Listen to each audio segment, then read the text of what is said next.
眼馋法国收获颇丰，美国再提中美对话，但这次中国已经没有好脸色，用3个停止回应他们。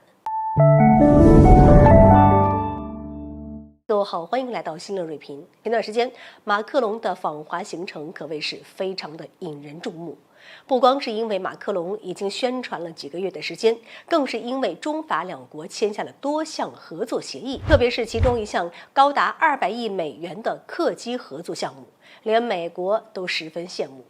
一方面，这笔订单原本是有可能给到波音的，但是美国不断的挑衅中国，导致布林肯访华行程是一拖再拖，也就与200亿失之交臂了。另一方面，美国现在被多种危机缠身，急需中国帮忙，但是在中美博弈日益激烈的背景下，美国又不愿意放下面子，寻求中国帮忙。看到法国收获颇丰，也是分外眼红。在利益的驱使下，美国又开始向中国释放善意，再提中美对话。近期，美国与菲律宾在华盛顿举行了外长会，期间布林肯提到了访华计划，表示正在等待一个成熟的时机前往中国，还不忘说一些体面话，强调中美两国保持沟通是重要的，还说美国不会搞新冷战，也不会遏制中国。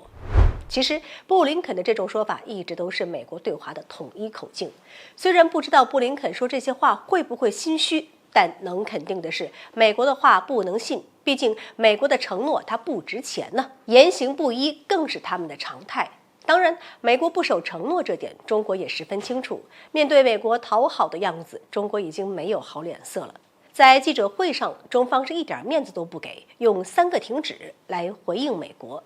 第一个，停止干涉中国内政。长期以来，美国都想用台湾问题来找中国麻烦，但是台湾作为中国的内政问题，美国根本没有权力插手，除了会给双边关系带来恶劣影响外，起不到任何作用。第二个，停止损害中国利益。近些年，针对中国似乎成了美国的某种乐趣，他们乐此不疲地建造围堵中国的小圈子，试图以此来阻拦中国崛起。但在多元化的世界上，这种冷战思维伤害的不只是被针对的一方，而是对双方都没有任何好处。第三个，停止言行不一的做法。美国一直都是嘴上说的好听，刚说完要加强中美合作，转头就开始搞破坏，与中国走反方向，让刚建立起来的互信立马就面临着挑战，甚至是直接变成无用功。